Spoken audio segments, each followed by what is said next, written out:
What's a memory from your childhood you thought was innocent, but later came back to haunt you? While I was growing up, I had terrible asthma, but my mom could never afford to buy me the inhaler I needed.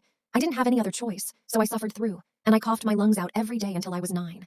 It got so bad some days my teachers would ask me to leave class constantly at school, and when I got home, I would keep going. My mom and I lived in a small basement apartment together, and we had to sleep in the same room. She'd come home exhausted from work, but when she laid down to fall asleep, she couldn't do it. I kept her up because I couldn't stop myself from coughing, but even though she couldn't sleep, I knew she still loved me.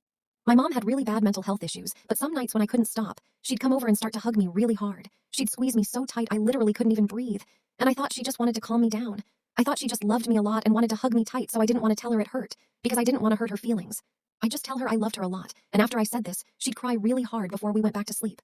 Now that I have my own child, I realize how hard it is to squeeze someone so tight they can't even breathe. And now I know what was happening.